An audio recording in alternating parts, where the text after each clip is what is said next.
Hello বন্ধুরা, আমি অনু। Update with অনু চ্যানেলে তোমাদের স্বাগত। আমি চলে এসেছি চিনি সিরিয়ালের আপডেট নিয়ে। চিনি সিরিয়ালে দেখা যাচ্ছে যে চিনি আর দ্রোণ যখন একটু সুন্দর সময় কাটাচ্ছিল, ঠিক সেই সময় চারুকেশী অন্তরা চলে আসে আর দ্রোণ আর চিনি একটু লজ্জায় পড়ে। তবে চারুকেশী বলে এসব কিছু না হয় পরে হবে, আগে কথাগুলো শোনো। অপালা কিন্তু একা এই কাজটা করতে পারে না, আর অপালার এত সাহস নেই এইসব করে, অন্য কেউ আছে, খবর না।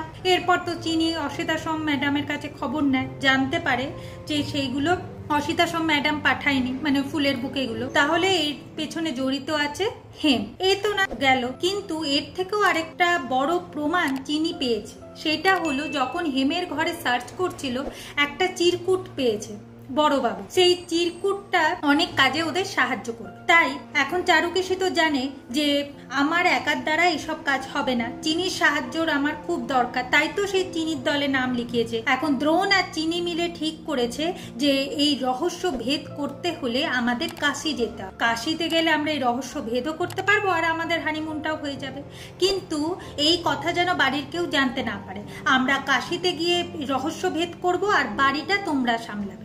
চারুকেশী আর অন্তরা তাতেই রাজি হয়। অন্যদিকে হেমাঙ্গিনী তীর্থকে বলছে যে আমাদেরকে কিন্তু সন্দেহের তালিকায় রাখা হয়েছে, আমরা কিন্তু সন্দেহের তালিকায় আছি, কারণ দিদি আমাদেরকে সন্দেহ করছে। এ বাড়ির অনেকেই ধরে ফেলেছে যে আমার স্মৃতিশক্তি হারায়নি, তাই ওরা প্ল্যান করছে যে যে করেই হোক দ্রোণ চিনি এদের প্ল্যান আমাদের জানতে হবে। আর দিদি খুব বাড়াবাড়ি করছে, এই বাড়াবাড়ি থামাতে হবে। আর ঠিক সেই সময় সুনয়নী এইসব শুনতে পায়। সুনয়নী বুঝে যায় যে তার মা একদম সুস্থ আছে। হেমাঙ্গিনী বলে হ্যাঁ আমি সুস্থ আছি, কিন্তু কাউকে জানতে দেওয়া চলবে। তবে দ্রোণ আর চিনি, তারপর চারুকেশী, এরা কি প্ল্যান করছে সেইটা আমাদের জানতে হবে, কিন্তু কিভাবে জানবো? সুনয়নী বলে একটা প্ল্যান আমার মাথার মধ্যে এসেছে। কি প্ল্যান? না সামনেই জামাই ষষ্ঠী, জামাই ষষ্ঠীতে তুমি তো তোমার নাতনি নাচ জামাই এদেরকে জামাই ষষ্ঠী দিতেই পারো, আর ওই দিনই কিছু একটা করে দ্রোণের পেট থেকে সমস্ত খবর বের করতে হবে। সেটাই করবে, না দ্রোণের খাবারের মধ্যে সিদ্ধি মিশিয়ে দেবে, তাহলে দ্রোণ নেশার ঘুরে চলে যাবে আর সমস্ত কথা বলে ফেলবে। এইটাই হলো এখন হেমাঙ্গিনীর প্ল্যান। অন্যদিকে অপালা তো অপমানিত হয়ে বাড়ি চলে গেছে, তার মা চিন্তায় পড়ে গেছে যে অপালা একা একা বাড়িতে ঠিকঠাক থাকতে পারবে। তো এখন অপালা বলে যে এখন ভেঙে পড়লে চলবে না, চিন্তা করলে চলবে, আমাকে ঘুরে দাঁড়াতে হবে। আগে হেমাঙ্গিনীকে শাস্তি দিতে হবে, তারপর চিনিকে শাস্তি দিতে হবে। কি করতে হবে না, হেমাঙ্গিনী চিনিকে এই পৃথিবী থেকে সরিয়ে দিতে হবে। হেমাঙ্গিনীকে পৃথিবী থেকে সরাতে হলে চিনির সাথে আমায় হাত মেলাতে হবে, তারপর হেমাঙ্গিনী সরে যাবে। হেমাঙ্গিনী সরে গেলেই তারপর চিনিকে আমি রাস্তা থেকে আউট করে দেবো, দিয়ে আমি দ্রোণের জীবনে এন্ট্রি নেব। এটাই হলো এখন অপালার প্ল্যান। এইদিকে কাজের বউ এসে চিনি, দ্রোণ, অন্তরা চারুকেশীকে বলে যে হেমাঙ্গিনী সবাইকে ডেকে পাঠিয়েছে।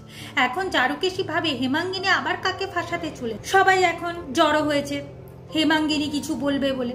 আগামী পর্বে দেখা যাচ্ছে যে হেমাঙ্গিনী জামাই ষষ্ঠীর কথাটা তো বলে ফেলেছে।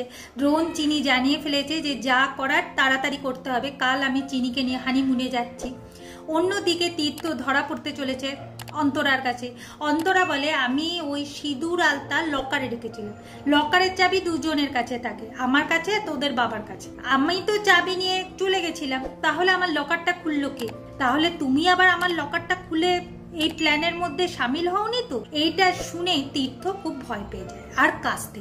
এভাবে আজকের পর্বটা শেষ হয়ে যাচ্ছে। আশা করি আজকের পর্বটা তোমাদের ভালো লাগবে।